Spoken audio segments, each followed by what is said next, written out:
Excellent. Yes. I don't know why that worked. Sorry. It's okay. Oh, that's okay. I'm so happy to see you. All right. So you may have missed. Go ahead, Ben. Yeah, well, let me try and leave. All right. And see if it stays up. Live. Excellent. Also, yeah, right. I don't know why that worked. Sorry. It's okay. Oh, that's okay. I'm so happy. Oh, that was anyhow. All right, I'm gonna leave and see if it stays going.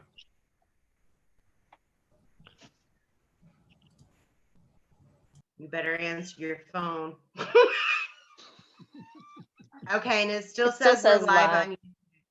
Okay, so just maybe just because we're now up and running live, you might want to. My third time recap is awesome. The third time recap's the best. So good at it. Okay, so for those of you who have been patiently waiting to make sure that this live stream link works, thank you so much for your patience. We all know that these are times to be learning new things and new tricks, and we just learned one, which is now that we're live streamed. So what you missed in the Zoom conference meeting of the planning board is that the planning board members are here, Rick Geiger, John Alberg, Hannah Carver, myself. And what is new is that today the mayor of Trumansburg received and accepted the resignation of Victoria Romanoff from her seat as a planning board member, which then falls on to me to ask Steph Bailey if she would step up to be a vote in this meeting as alternate. She accepted, so Steph Bailey is also with us. And I'm not sure what you all can see in the live stream, but Morgan Wright is here as deputy clerk. Tammy Morris is here as village clerk. We also have Guy Crow, village council. We have representatives for the applicant. We also have MRB, the engineering firm of the village. And we were just recapping after all the good news about how great and wonderful we are at meeting and how well we know the subject matter. So none of us are terrified of this Zoom platform. We move into Colin representing MRB, giving testimony that that MRB found the application conditions that were granted upon preliminary approval to be in place and that they had no issue with the final plat submission. The zoning officer, Tom Myers, also said that he reviewed the final plat and found that it was compliant with the preliminary approved conditions, and he has issued, they have all issued their letters, they are recorded in the record. And then we were about to hear from Adam, but I'm wondering if anyone thinks I glossed over that too quickly or didn't say the right words. Anyone? No, it's awesome. Hey, I got an awesome gone over. Cool. John had a question about one of the lines on the map, which was duly answered by Colin from MRB, explaining what the water mitigation easement meant, as did Tom. But the pieces of what the missing, and I'll speak with Tammy, we can speak about this. We recorded the entire thing before it was live streamed, so it might be beneficial just to post an additional clip of the live, of the recorded part, so that we are still committed to our complete transparency about this meeting. So then I was, thank you, going to call on Adam, who I believe is representing the applicant this evening. Yes, can everybody hear me? Pretty well. So let me just say for the record, my name is Adam Walters. I'm attorney at Phillips Cycle, representing the applicant in this matter. If anybody has services. You are a little bit, you're a little bit electronically broken up. All right, I will try to speak slowly and hopefully that overcomes any issues. Okay, that's better. That's better. The, here tonight for you.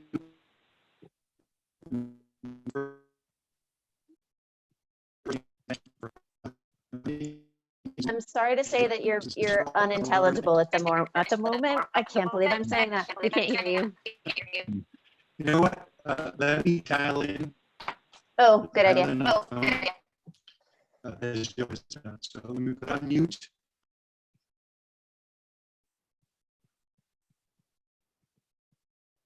Maybe Adam can climb up on the roof. That might get him a little better signal.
Can we just get one?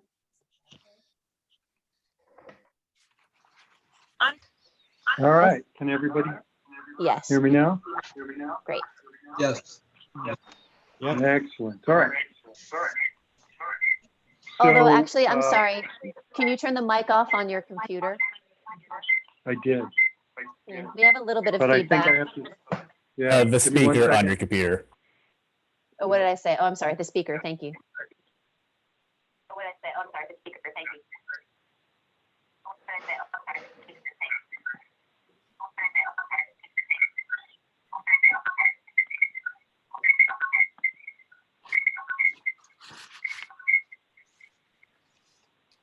All right, are we good? Wow, you Thank you. sound really clear now. Excellent. Well, technology takes a minute, but we do figure it out.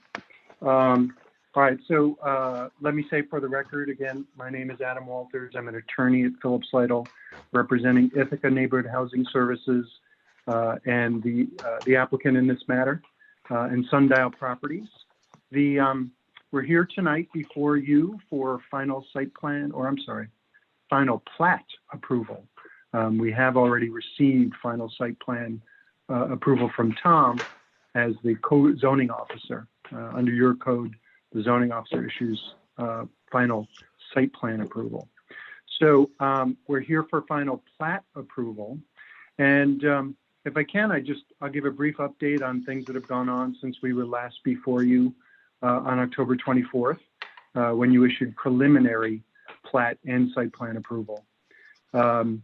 That preliminary approval had a number of items to be addressed in the final plat.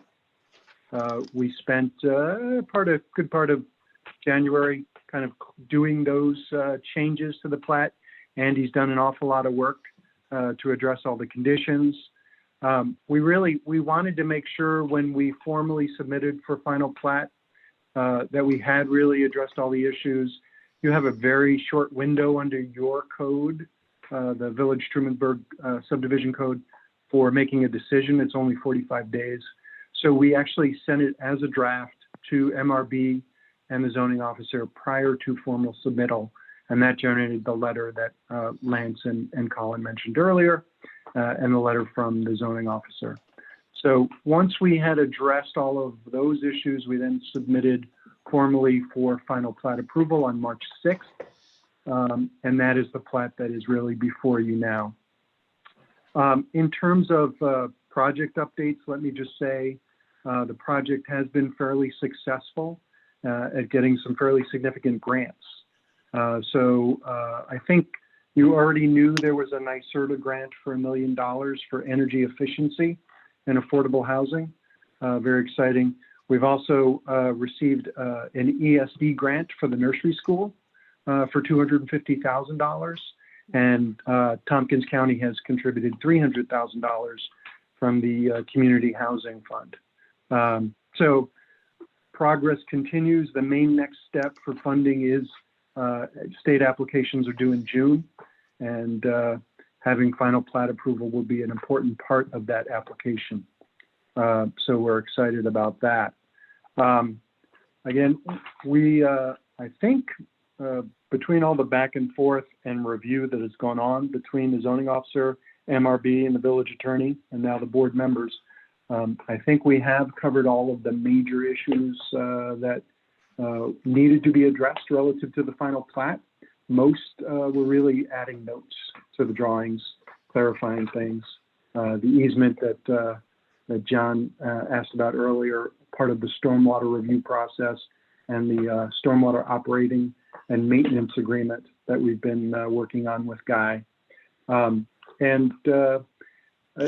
team is here. Andy is here from TG Miller, if there are any questions on the engineering side. And of course, Joe Bose and Alina Fast are here. So it's really a question of, does the board have any questions for us? Obviously, we'd be happy to answer. John? I'm not sure where this fits in, but I'd feel a lot more comfortable if I knew what, is that okay? Yeah, I'm not sure what Yeah. that sound was. Okay. 50 South Street, the residence that was bought by INHS, what lies in the future for that? Oh, really good question. So John, that is still under contract. Just to be clear, we have an option to purchase it. I see. But until all the funding comes in and all final approvals are received, we would not anticipate closing on that property. But once those things do happen, the anticipation is we will close on that property, record the final plat that will create the new lots officially. And then my recollection, this came up a couple of times during the review process for preliminary. I believe my recollection is the plan is to rehab that house a little bit and put it back on the market. And I'm just going to ask Alina or Joe to confirm that that is accurate. Hi, this is Alina Fast with INHS. So that is accurate. We do need to get into the house at some point to kind of determine the extent of renovations needed. So once we are able to do that a little bit closer to when we close, we'll have a much firmer idea of how we want to move forward with that property. Mhm. But the I plan noticed- is to resell it either to either a market rate, or we would put it into our community housing trust. It's looking a little tired lately, is my Yeah. observation. Yes. Yeah. At this point, this is Joe Bose. At this point, we don't have actual control of who's living there. We just have an option to purchase. So anything that happens there at the moment is not in our control. I just want to be clear about that. Yeah, so This is the Tom current Myers. property owner still has that. Yep, go on, I'm sorry. Okay, this is Tom Myers, zoning officer. My understanding was part of the impetus for purchasing this 50 South Street was to have the entrance there a bit wider. So the fact that it's not a done deal, as it were, are there plans for dealing with it? I think there was a neighbor complaint about how close the roadway was to some of the houses there. This parcel would be purchased to allow for some more space. How would that be accommodated? I don't have that part of the plan in front of me to see if that has changed at all. Yeah, so Tom, that's a fair question. Let me jump in on this one, Joe. So that actually all happened during the process leading up to preliminary plat approval. The road was moved, and the plans really addressed that issue. That really was one of the principal reasons to acquire that property. It did give us the option of moving the road. The road has been moved on the plans. That actually happened well before preliminary approval. Mm-hmm. So if for some reason the purchase falls through, that'll still be able to have that road in that configuration. Actually, if the purchase were to not happen, the approved plans couldn't be built. So we'd have to come back to the planning board for amended approvals. Okay. But so it couldn't, the critical for building the plans as approved to acquire that property. Okay. Okay. And I don't suppose, I think it's on people's minds, funding in general. So none of the funding that has already been earmarked for your project is in any jeopardy due to current financial climate. No, it's Joe, not in Elena? jeopardy. Okay. It's not in jeopardy at this moment. Okay. Does anyone else on the board have have questions, specific questions before we would move into looking at the draft resolution? No? Okay. So Guy, what do you think the best way to do this is? I hope everyone has a digital copy.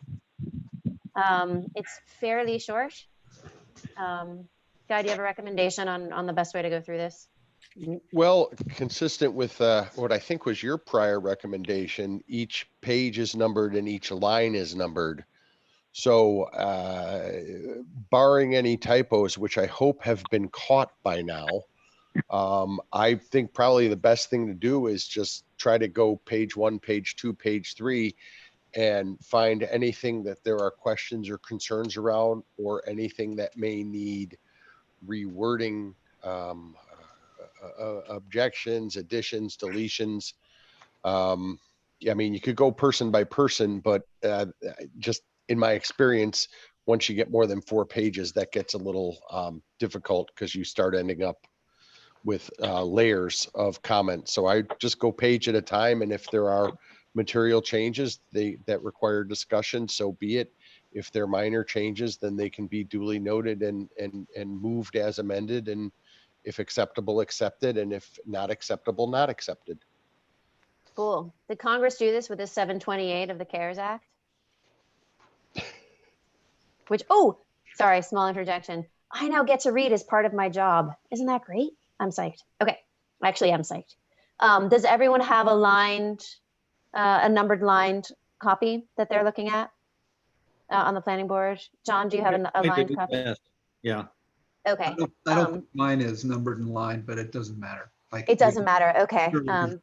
Yeah. Okay. So here we have the resolution conditionally approving Crescent Way final subdivision plat located at 46 and 50 South Street, Village of Trumansburg. Whereas the Village of Trumansburg Planning Board received an application for site plan approval and an application for preliminary subdivision review on December 14, 2017, together the preliminary applications from Ithaca Neighborhood Housing Services and Sundial Property Development, LLC Claudia Brenner, together the applicants, for the development of a residential mixed-use, mixed-income residential project on a 19+ acre parcel of property located at 46 South Street in the Village of Trumansburg, Village, New York, and later also including an adjacent parcel located at 50 South Street in the Village, tax parcel numbers 8-3-2.2, 9-1-2, and 9-1-4, collectively the site, consisting of 17 market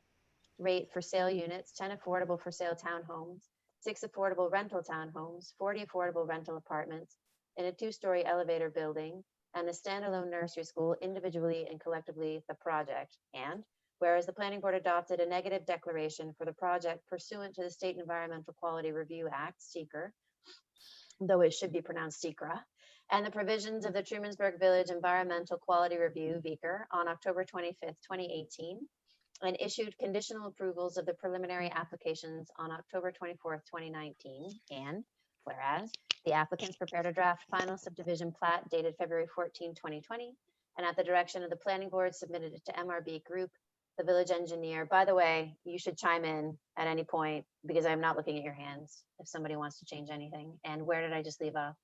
The village engineer, and then the village zoning officer, for purposes of a preliminary review, and by letters dated February 25th, 2020, MRB provided comments on the final subdivision plat dated February 14, 2020, requesting certain additional information be included in the draft final subdivision plat prior to submission of the final plat to the planning board. And March 4th, 2020, the zoning officer provided comments on the draft final subdivision plat, finding that applicants materially implemented the conditions capable of satisfaction, including as specified in paragraph 4A of the preliminary approvals, noting that the final subdivision plat submission was in substantial agreement with the preliminary subdivision plat, that any remaining conditions in the conditional approved could and should be addressed in the final subdivision plat approval, if approved, and thus recommending, subject to any additional comments of the village engineer, the draft final subdivision plat be approved.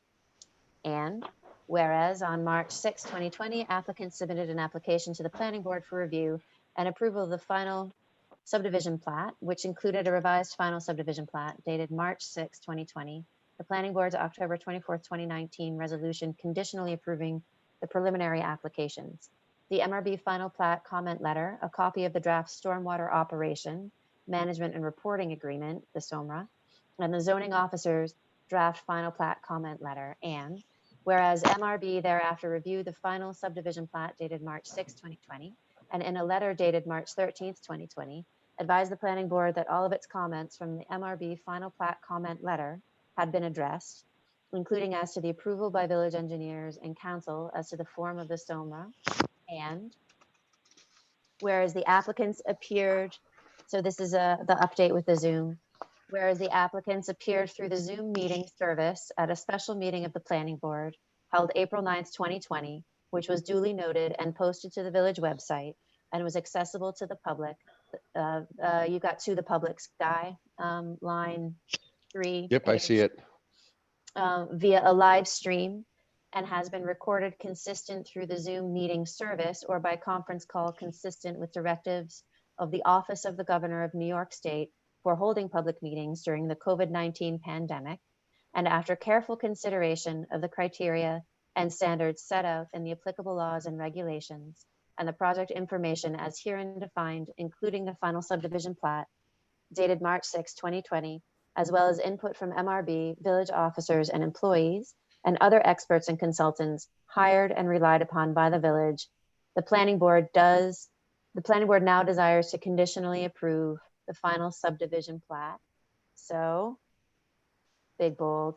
Now therefore, be it determined and resolved by the Planning Board as follows. Ready? Section 1. The final subdivision plat dated March 6, 2020 is hereby determined and declared to be in substantial agreement and compliance with the preliminary plat and its conditions of preliminary approval, including those as were intended or are now determined to carry forward into the final approval, as previously approved by the Planning Board on October 24, 2019. The Planning Board further determines that the final subdivision plat is substantially equivalent to the final preliminary plat, as was submitted to the village and made the subject of a further public hearing, as was duly noticed and held upon August 29, 2019. Therefore, pursuant to zoning ordinance of the Village of Trumansburg, I don't know how to read that character. What is that character mean? Section 442, the Planning Board hereby determines that purposes and requirements pertaining to the question of whether another public hearing is required demonstrate that another public hearing is not here required, including per all requirements of said section 442, and therefore in accordance therewith and with New York State Village Law section 7-7286B, the Planning Board duly finding that section 7-7286D is not applicable per these findings and in recitations above, which shall be a material part of these resolutions, no public hearing is required or shall be conducted.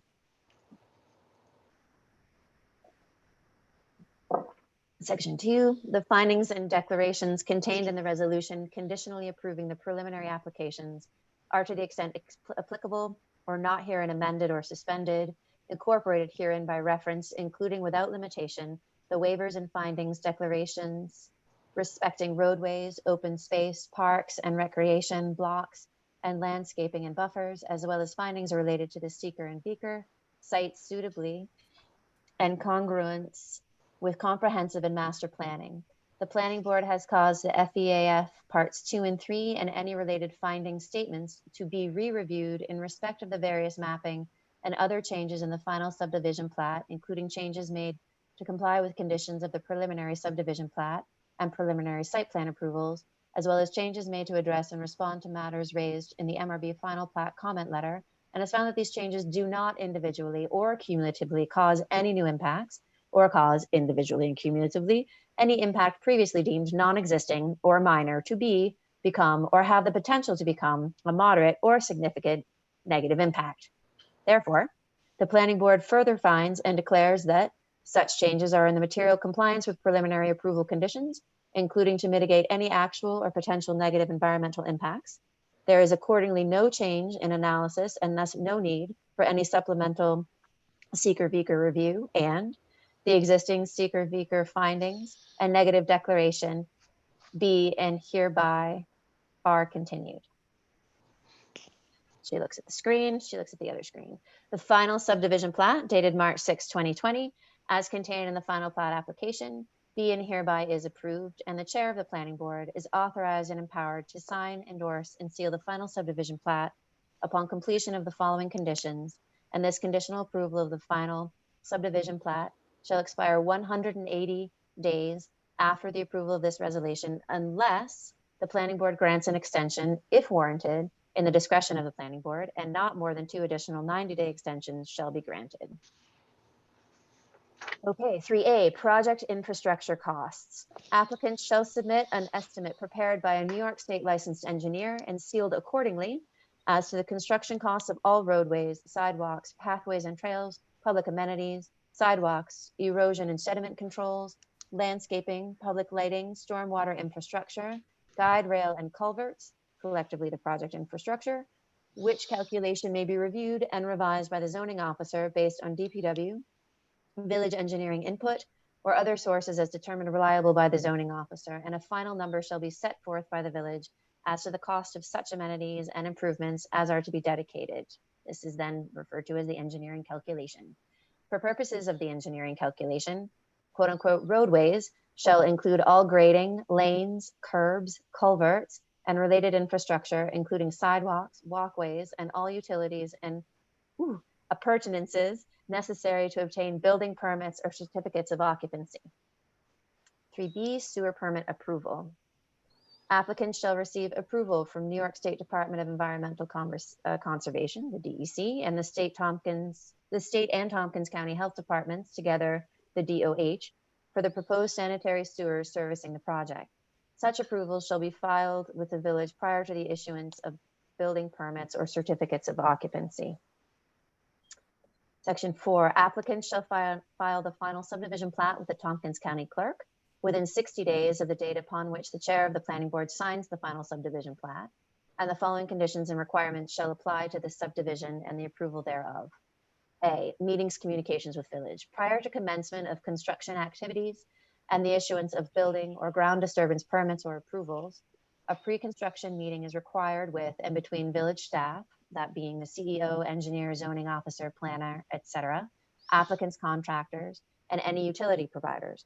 All other project meetings, whether safety, toolbox, or construction planning meetings, shall be the subject of specific notice to the zoning officer at least 72 hours prior to such meeting, and the village may designate one or more representatives to attend such meeting to follow construction progress, implement inspections and required inspection schedules, address safety issues and construction complaints, and to maintain general communication with applicants and their agents, as well as to keep the village reasonably apprised of all issues as may affect these approvals and conditions, each and all of which may be discussed or enforced by the village at any time, whether at or after such meetings or otherwise.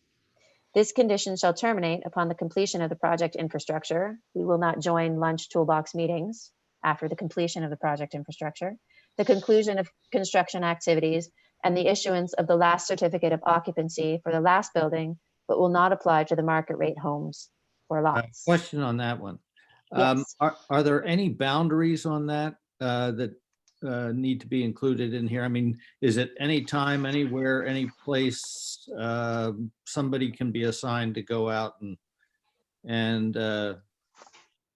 comment or what get involved in the operation of the project? And at whose expense and under what circumstances? Good question, Guy. Well, I'm not sure I fully understand the context of the question. What I think this provision is meant to do is to make sure that the village has representatives that are capable of attending constructions meetings to keep up to date on what's going right, to be able to be a conduit between the village and its citizens about construction complaints. For instance, there's hours of operation, and if they're exceeded, it might be brought to the attention of the contractors that they have to close down by a certain hour, or who knows what they could be. But I'm not sure what you mean by attendance by anybody, because it would just be village designees and people involved in the construction at the construction meeting. I don't think this provision opens the door to have any interested village resident or any, any village officer or employee walk in. The village designates who they want to attend these meetings, presumably on a meeting by meeting basis, but most likely, as is typical because of the construction inspections, it would likely be the code and zoning officer. That's what my assumption would be. Yes. Does that? Or a designee. Or a designee. Okay. Yes.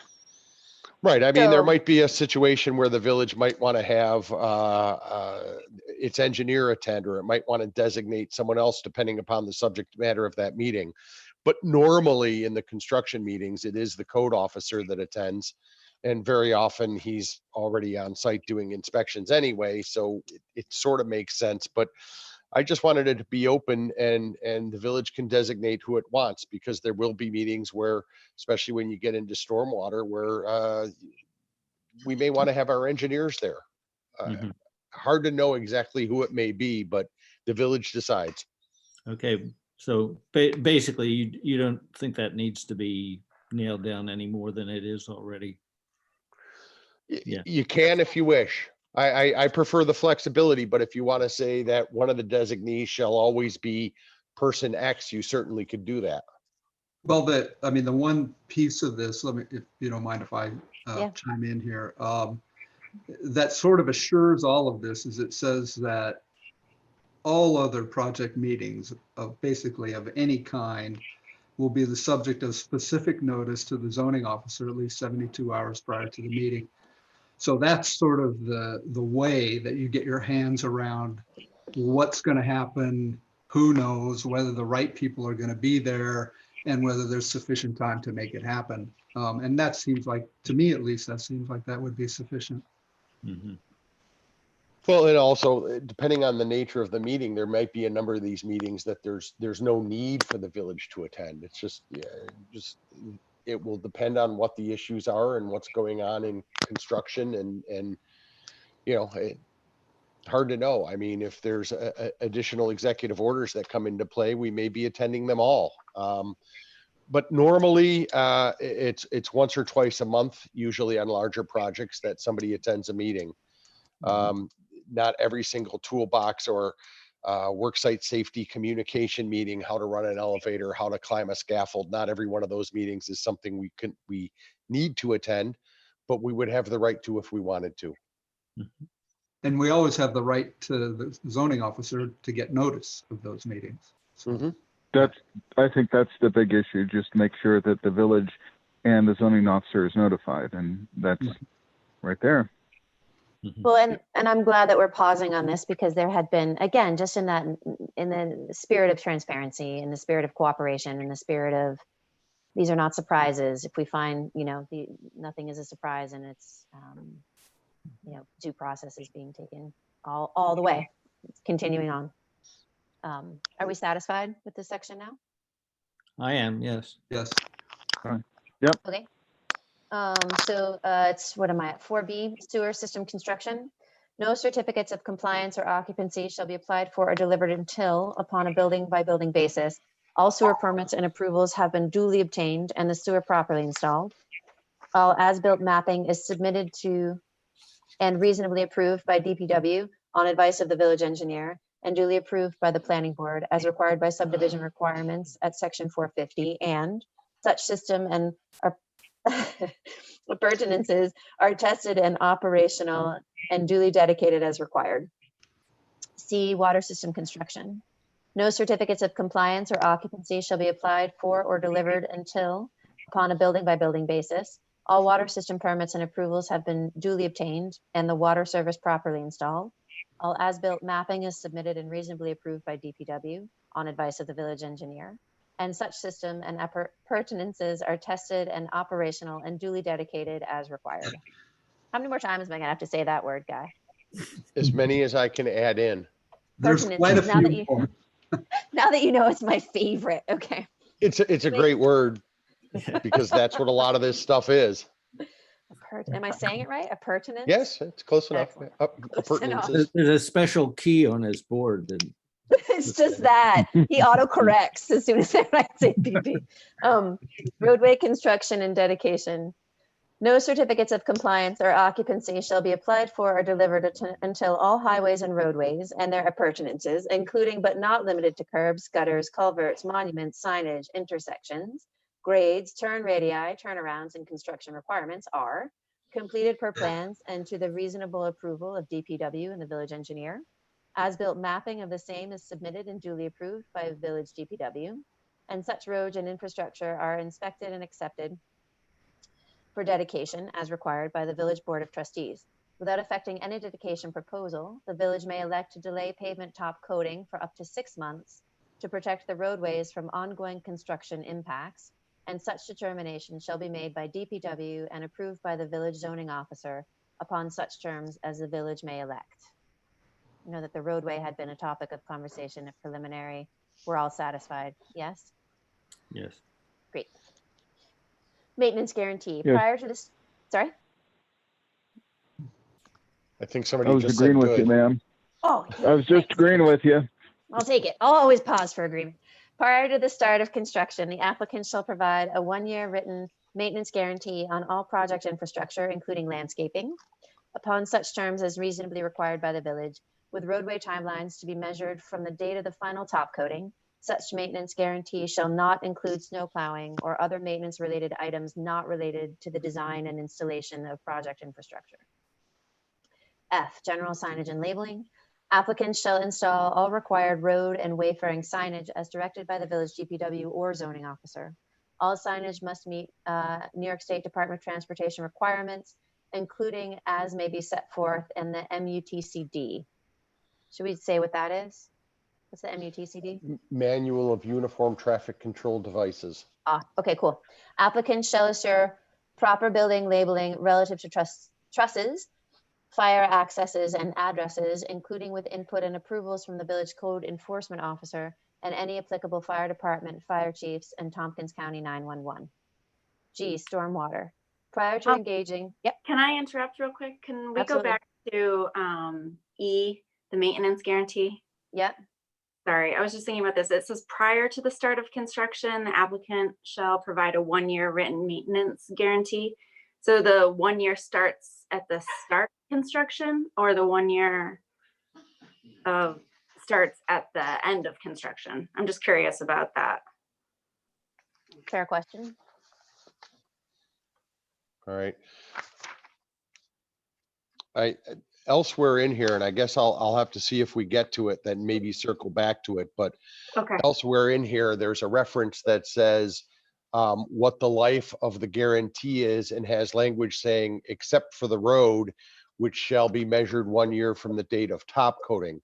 So I think that there's later language in the resolution, and I'll wait till we see it and make a note to myself to listen for it, that says that it runs from the date of basically final completion or substantial completion. Okay. But yeah, we should make sure that that is in there, because I'm pretty sure it is, but let's all make note. I think it is too, but that's a good point. It's a good thing to watch. Okay, thanks. Stormwater, right? Prior to engaging in significant ground disturbances or the issuances of building permits, the applicant shall apply for and obtain coverage under the New York State DEC SBDES general permit for stormwater discharges from construction activity, known as GP-0-20-001, or latest revision thereof, through the submission of a notice of intent to New York State DEC for their review and approval, and shall provide the New York State DEC acknowledgement letter to the village and the ENOI. Is that an electronic? ENOI? Yes. And NOI didn't read that brief, the notice of intent. Submission as proof of coverage. All stormwater management facilities shall be constructed per the approved final plans and final SWIP as part of phase 1 and prior to certificates of occupancy being granted. In addition, the following stormwater requirements and conditions shall apply. 1, all stormwater improvements and conveyance, treatment, or management areas shall be built, installed, and managed in accordance with the project's approved SWIP and the terms and conditions of any New York State DEC SPDES permits, each and all of which shall be deemed minimum standard for purposes of this approval.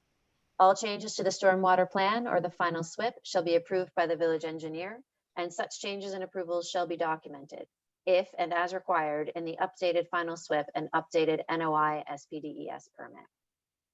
Item 2, prior to installation of the bioretention facilities, the applicant shall submit soil testing results reports to the village engineer for review and approval of the soil media. Such testing results reports shall demonstrate substantial compliance with the requirements of the approved SWIP or other specification approved by the village engineer.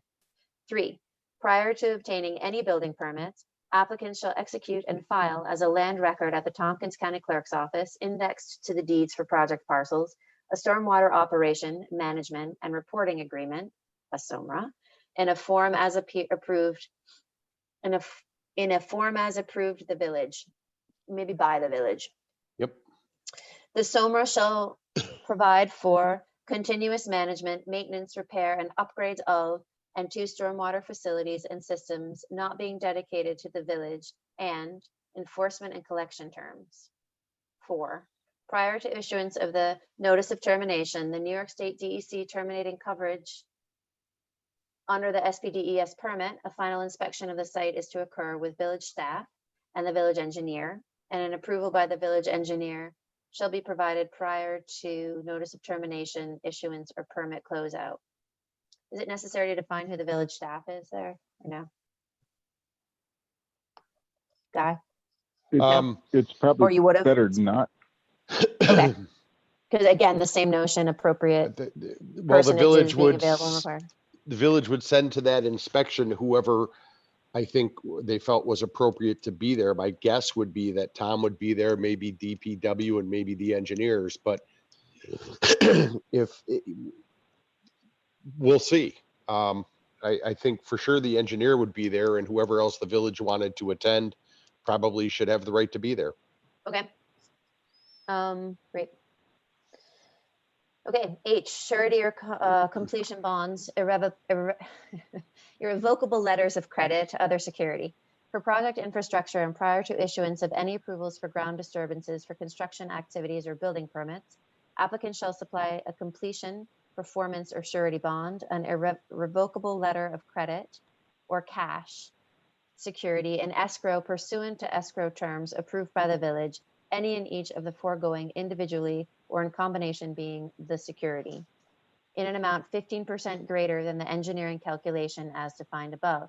Such increase to cover contingencies, cost increases, and inspection fees.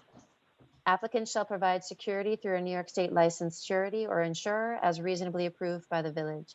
The village shall be named as a beneficiary, payee, and covered party in any security documents or instruments, and such security shall provide for the completion of all aforesaid project infrastructure and supporting improvements, or funds to pay therefore, such as, but not limited to, the default of applicants. If the security posted or provided is un-LOC, I know, teeny tiny, a-LOC, such shall be written upon either UCG, Uniform Letter of Credit Terms, or ISP 98 standards. Require that transfer and use fees are not drawn from the LOC. Provide that the LOC be drawn down by a simple demand process or a site draft in reasonable form, and provide an evergreen clause to bridge any LOC term limits until the earlier of infrastructure completion or dedication of such improvements. All LOC terms and requirements may be altered or waived, or equivalent terms may be substituted therefore as reasonably determined by the village. Applicants may terminate the project in their discretion, including for infeasibility or lack of funding or other reason, and upon the filing of a written irrevocable surrender of site planning rights and approvals and the merger of subdivided parcels back into 3 lots for tax billing and use rights purposes. Please see 8-32.2, 9-1-2, and 9-1-4. Applicants will be relieved of the security obligation, or the village will surrender the same if already posted or provided, as well as other requirements of this conditional approval, but in all cases, subject to proper permit closeouts and the filing of a notice of termination. Lighting. All lighting and its luminaries and fixtures shall comply with cut sheets, diagrams, and submitted materials and diagrams or equivalents, comply with all site plan approval conditions, be downcast, dark sky compliant or equivalent fixtures that substantially comply with the lighting and photometrics plan. Please see L103 and L019, and provide and produce spectrum emissions in the 2K to 3K Kelvin range, featuring yellow and red-based perceptive illumination, which are lower frequency emissions. All materials that are proposed as equivalents shall bear appropriate IDA and spectrum ratings or otherwise be subject to the reasonable approval of the code enforcement officer or zoning officer, including reviews at the time any building permit is applied for, including reviews at the time any permit is applied for, or any certificate of occupancy issued. The project's market rate lots, exterior lighting fixtures shall be approved for downcast, dark sky compliant or equivalent fixtures on a case-by-case basis at the time such market rate lots are developed. I have a small observation there. This could be considered fly specking, but the 2K to 3K Kelvin range for the lighting is pretty severely on the far extreme to orange and yellow. And that puts it in the sort of the territory of sodium vapor lights that are not very, what's the word? They don't render color at all. And so I would like to see that shift a little bit. Now, there's an escape clause here where it says subject to the reasonable approval of the code enforcement officer or zoning officer. But I'd just like to sort of go on record to suggest that's a little bit severe, the 2K to 3K Kelvin. You want to go 3 to 5? Yeah, I would. Because once you get to 6, you're approaching what is the color of sunlight. Yeah, right. So is 3 to 5 still dark sky compliant? It would not be. Yes. Well, go ahead. Well, at least under the new standards, but I believe here's a question of intent. Is the intent just to make sure that it is fully cut off and downcast, or are we looking to comply with the most current requirements that has it be at 3K or lower? And again, to clarify, dark sky compliant is to cut down on light pollution so we can all still see the stars when we step outside our village front porches or back porches. Right. The dark sky, so the International Dark Sky Associations in Tucson, and they have batteries of different types of standards and local laws and photometric recommendations. And so when you use language as is used here, it probably is important to note that I didn't say that we were enforcing all dark sky lighting requirements. We were looking for dark sky compliant luminaries and fixtures. And to the extent it may have gone beyond that, then maybe that's my fault. But again, what spectrum of lighting you light something with, it's a bit of a give and take, because if you increase the Kelvin range, you increase the amount of light in a spectrum that the human eye starts to perceive better color in, but you also increase the opportunity for glare and the brightness or perceived brightness of the light. So it's a big hot button issue, and I'm not sure that there's a perfect solution anywhere, but 2K is a pretty low spectrum rating. I'll leave it to the engineers and others to sort of advise what would be advisable, but it's not unusual to see ratings at 3 to 5K, and the approval will be based on the overall amount of lumens or wattage or power of the fixture. Right. I mean, the ones that are solar, I don't think we have to worry too much about. And the ones that light parking lots, where you want to be able to see color, you want to be able to see motion. Parking lots, sometimes they do recommend a brighter spectrum as opposed to more or less ambient background lighting. So it's really up to the planning board if they want to provide a broader range to give more leeway, or I'll defer to what the engineers might recommend, because they're pretty familiar with some of the mechanics of dark sky as opposed to the language of it, which how to implement it in a local law is really my specialty. Well, speaking for myself, the 3K to 5K is certainly acceptable. And the glare factor can be cut down simply by reducing the output of the light. But I'm particularly concerned that if we go down to the 2K, we're putting ourselves into something that's just not a very flattering light.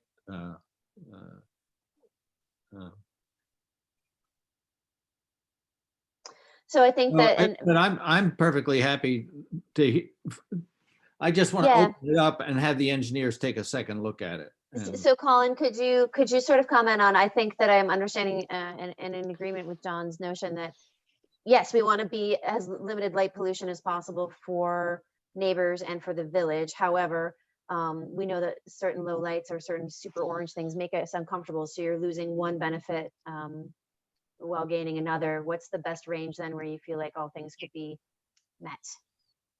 I think that's a very subjective question, but what we typically see for a lot of these projects is the 4K range. Oh, okay. Lance, what did you have to say on this? Yeah, I think there's two parts that we were kind of aiming for here. Our dark sky compliant lighting, typically what we see and recommend and require is that they have to be fully cut off, meaning that there's no bulb visible from the eye. It's all cut off or shielded. Oh, okay. So there is, the glare aspect isn't quite there. I mean, you see glare in this instance when you're talking about like a manufacturing building where you might have a metal wall and the lights are directly on the wall. Mm-hmm. You then have some glare, but if these are just your standalone light fixtures on a pole base and shining down, you're not going to have the upward look and you're not going to see the bulb. It's all going to be fully cut off from the light fixture. So I don't believe glare is the concern. My understanding now is really the color of the light. Yes. A white base, the higher you go to a blue color versus a yellow, oranges base, the lower you go. So then I'm in agreement with John to make it 3 to 5. That's fine with me. And by me. And also then have it noted that we are looking for the warmer, close to sunlight without being sunlight in the night lights that make us all feel better as humans. Yeah. Okay. Jessica, John. one comment. Absolutely. Andy Sharaba, TG Miller. In the citation on line 9 about the photometric plans, the drawings are actually 103. And I'm sorry, line 3. Is that what you said? line 9. On my version, it's line 9. Oh, okay. Would you read the sentence? Sure. All lighting in its luminaries and fixtures shall comply with cut sheets, diagrams, and submitted materials and diagrams or equivalents. 2, comply with all site plan approval conditions. 3, be downcast, dark sky compliant or equivalent fixtures that substantively comply with the lighting and photometrics plans. And it should be L103, comma, and L109 through L112. Okay. Thank you.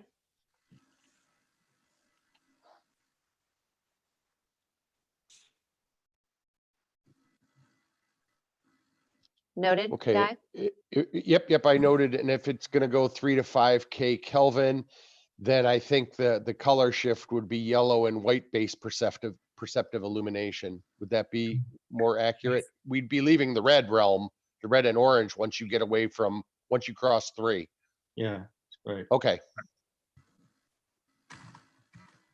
Nice review. Okay. Easements. The final form of any easement and all easement descriptions shall be set forth in the SOMRA or in the document otherwise agreed to and approved by the village. Each such easement or easement description must be duly executed and filed with the Tompkins County Clerk in a form as the village may reasonably require prior to dedication of required infrastructure or as applicable, issuance of building permits or certificates of occupancy, in each case as determined by the zoning officer. One thing here, if I can interject again. Sure. I don't know why I can't I can't find it again, but it seems to me somewhere in here was said that the village will be responsible for maintenance of roadway rights of way, the landscaping. And I was wondering what's the extent of that? Are they gonna have to come and mow the grass on the side strips of the road?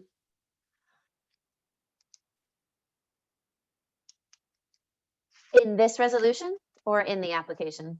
In the application, somewhere in this resolution, I swear, I made a note of it, that there's words to the effect that the village will be responsible for maintenance of the rights of way.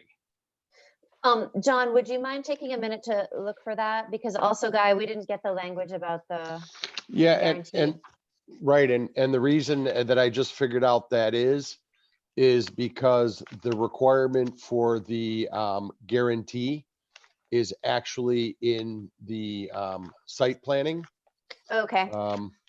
So let me pull out what it actually said.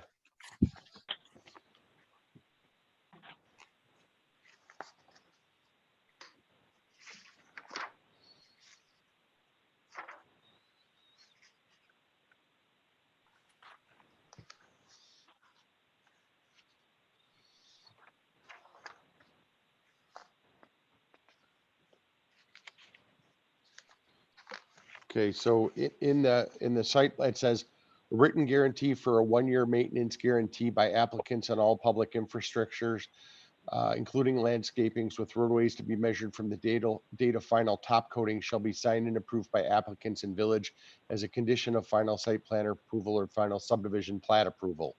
And I know it says it somewhere else, but going back to the original comment, let's just address it here and not leave it to chance.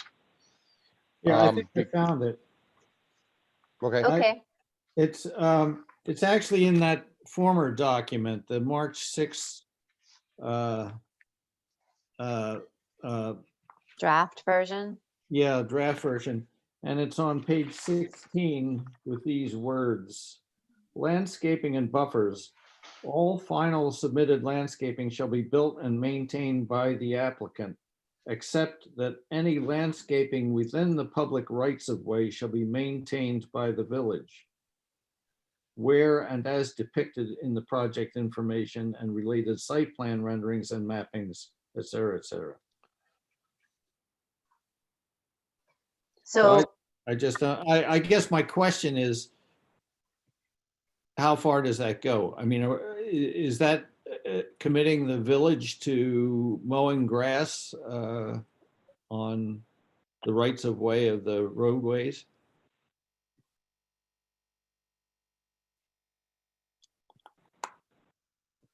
To me, again, I'll defer to the engineers that have looked at this a little more closely, but to me, I don't think that it requires the village to start mowing the roadsides, because all of these roadsides are going to be owned in tree lawns and things like that. So I don't know if the village has any specific sidewalk maintenance or tree lawn maintenance requirements.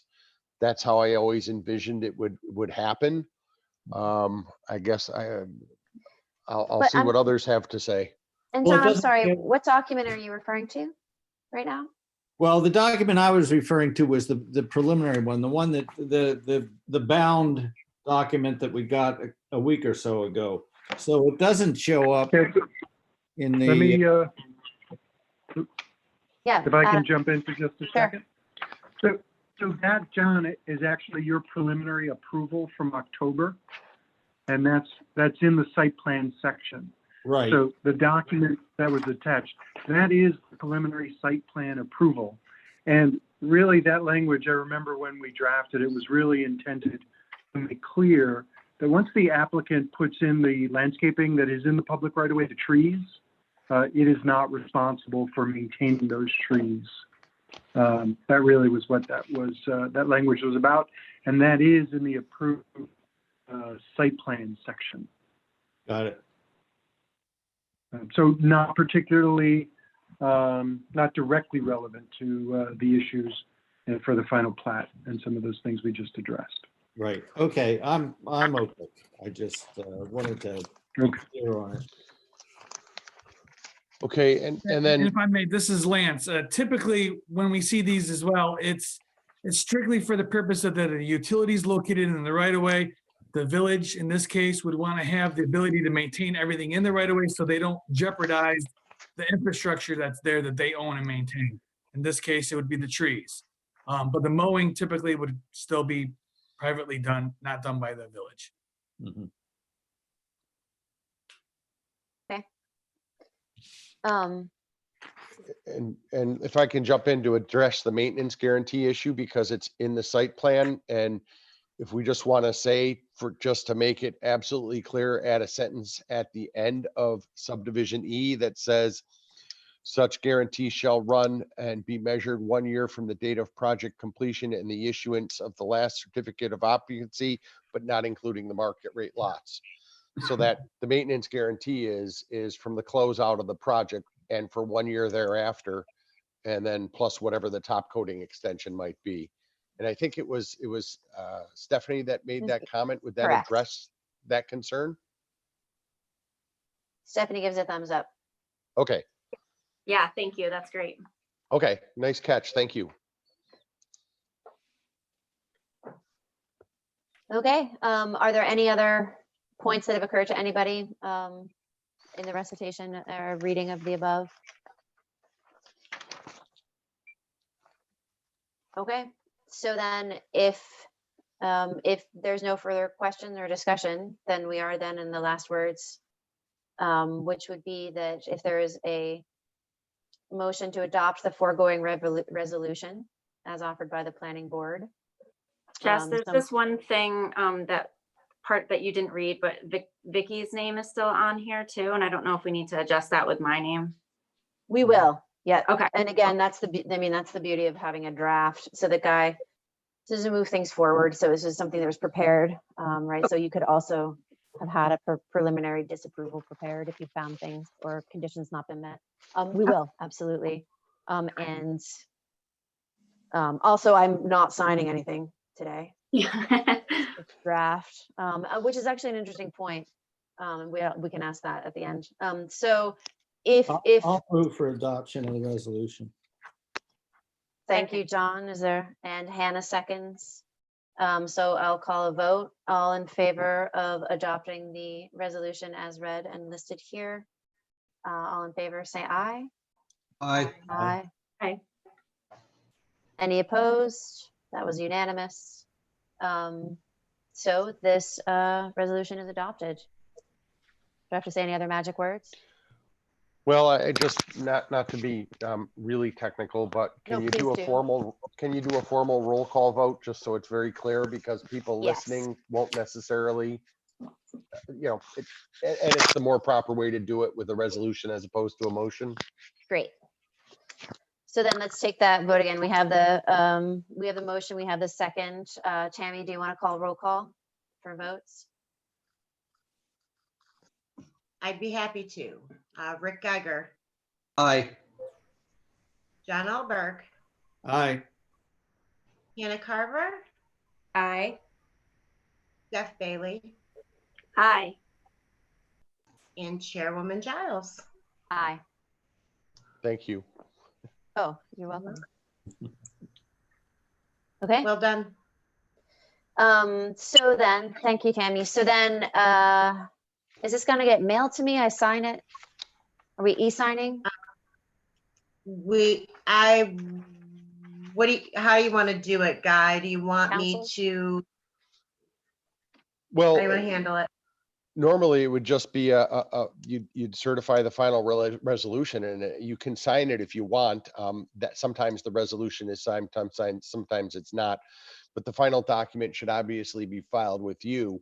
And then when the plat is ready to be signed, which would largely be a code and engineering question, you could sign it, and it would have to get sealed and filed and recorded within the required dates.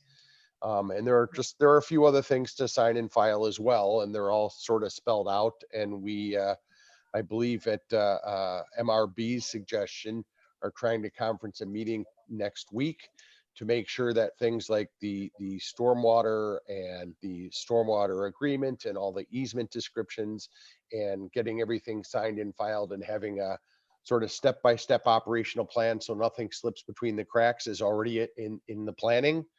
And that will define a lot of this, but generally speaking, yes, once everything is final and approved and filed, then there would eventually be presented a final plat for the signature of the planning board chair. And it would either be a box, a stamp, whatever, however you traditionally do it, and that would get filed at the county clerk's office. Okay, Okay, so we'll just stand by for, Yeah, I'll wait for the final version from Guy. I will finish the resolution and certify the resolution and get that up online. And then we'll wait for the rest of the documents and continue with those when they come. okay, very good. Thank you, Faces and Voices. That closes that item of business. Is there any old business that anyone wants to bring up? This was the old business. Any other old business today? I mean, I know we have a list of projects. I know we're working on things. This is not the only thing happening in the world, and we might have some communications about some of those things that we had mentioned, and because we all have a little bit more time to think about, are we following up on the site plans that we've already approved? Rick Geiger, really good point that you've made, and I think we're not losing track of that. So, so that's really good. Is there new business that's hot on someone's mind that they like to bring to the? You what? Oh, yeah, you do. Yeah, I just want to say that this seems like the right moment to say this has been a long, like a strenuous trip, but it's really been rewarding in many ways. And I want to thank Jessica in particular for great guidance, and before Jessica, Rick. And Rick I was think trying to make us blush on Zoom. Look at him. The team here has been terrific. I mean, Jessica, Guy, fabulous. I can't imagine how we would have gotten all this legalese done without his role, and Tom and Tammy, and all the consultants, Lance and Colin. See if I've actually written these down so I wouldn't miss any. And the applicants, Adam and Joe and Alina. It really has been very rewarding to me. I sort of dreaded it at the beginning, but it has been quite a trip, and I am thankful. Thank you, John. Well, thank you. Here, here. Those are some good words. So say we all also big props to Steph Bailey, who never knew if she was ever going to be able to be called upon for anything, but decided to stay up to speed to put in just because she cared. I think is worth noting. Thank you for agreeing to be an alternate vote today, Steph. So there. Thanks, John. Okay, so is there any new business? I don't have any at this time, but let's do stay in touch, team. I'm not sure what our next meeting will be, but let's let's not lose sight of things on our minds. Okay. All right. All in favor of adjourning? Is there a motion to adjourn? Motion to adjourn. Can I get a second? Second. Great. All in favor? Aye. Aye. Steph Bailey votes. Any opposed? No. Motion carried. Meeting over. Thank you, everybody. Sleep so well. you. Bye, guys. Night. Good night. Stay safe. See y'all. Be good. Thank you. Bye. Stay safe and take care now. Bye, Colin.